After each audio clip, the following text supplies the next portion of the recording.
സ്വാഗതം. ഇന്നത്തെ റെസിപ്പി വടകപ്പുളി അച്ചാറാണ്. അതെങ്ങനെ ഉണ്ടാക്കാമെന്ന് നോക്കാം. അപ്പോൾ നമ്മൾക്ക് ഇതിനായിട്ട് നാരങ്ങ വേണം. ഞാനിവിടെ കിട്ടുന്ന ഏറ്റവും വലിയ നാരങ്ങയാണ് എടുത്തിരിക്കുന്നത്.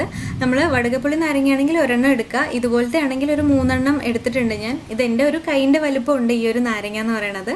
അപ്പോൾ ഇനി ഇതിൻ്റെ തൊലിയൊക്കെ നന്നായിട്ട് കളയുക. തൊലി കളഞ്ഞിട്ട് വെക്കുമ്പോൾ അധികം കയ്പുണ്ടാവില്ല. ഇതിനി നമ്മൾക്ക് നന്നായിട്ടൊന്ന് മുറിച്ചെടുക്കാം.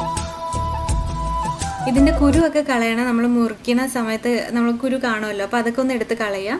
അതിനുശേഷം ഇതുപോലെ ചെറുതായിട്ടാണ് മുറിച്ചെടുക്കുന്നത്. അപ്പോൾ ഞാനിതൊരു പാലക്കാട് സ്റ്റൈലിലുള്ളൊരു റെസിപ്പിയാണ് ഷെയർ ചെയ്യുന്നത്. ഇനി ഇതിലോട്ട് ആവശ്യത്തിന് ഉപ്പ് ചേർക്കുക, പിന്നെ മഞ്ഞൾപ്പൊടി ചേർക്കുക, മുളക് പൊടിയും കൂടെ ചേർത്തിട്ട് നന്നായിട്ടൊന്ന് മിക്സ് ചെയ്യുക. കാശ്മീരി മുളക് പൊടിയാണ് ഞാനിവിടെ ഉപയോഗിച്ചിരിക്കുന്നത്. നന്നായി മിക്സ് ചെയ്തതിന് ശേഷം നമ്മൾക്കൊരു 20-30 മിനിറ്റ് ഇങ്ങനെ വെക്കാം.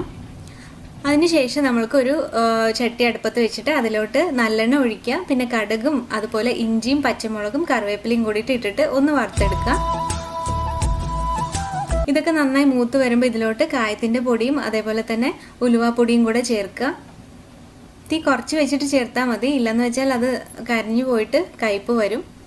അതിനുശേഷം നമ്മൾക്ക് ഈ നാരങ്ങ ചേർക്കുക. പിന്നെ കുറച്ച് വെള്ളം ഒഴിക്കുന്നുണ്ട്. വെള്ളത്തിന് പകരം പുളി ഒഴിക്കുക. വീട്ടിൽ അമ്മയൊക്കെ പുളിയാണ് ഒഴിക്കാറുള്ളത്. ഇപ്പം ഞാൻ ഈ നാരങ്ങയ്ക്ക് ഒത്തിരി പുളിപ്പുള്ളതുകൊണ്ട് പിന്നെ പുളിയും കൂടിയിട്ട് അങ്ങോട്ട് ഒഴിച്ചില്ല.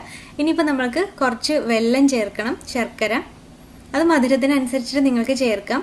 ചേർത്തിട്ട് ജസ്റ്റ് ഒന്ന് ഉരുകണ വരെ ഒന്ന് ഇളക്കിയാൽ മതി. അത്രയേ ഉള്ളൂ. ഒരുപാട് നേരം ഒന്നും ഇട്ട് വേവിക്കേണ്ട ആവശ്യമില്ല. ഇത് നമുക്ക് പെട്ടെന്ന് റെഡിയായി കിട്ടും. ഈ ഒരു കൺസിസ്റ്റൻസി ആവുമ്പം ഓഫ് ചെയ്യുക സ്റ്റൗ. എന്താണെന്ന് വെച്ചാൽ തണുക്കുമ്പോഴത്തേക്കും നല്ല കട്ടിയാവും. അതുകൊണ്ട് ഇത് നമ്മുടെ അച്ചാർ കണ്ടോ ഇപ്പം റെഡി ആയിട്ടുണ്ട്. നല്ല ടേസ്റ്റിയാണ് ഇത്.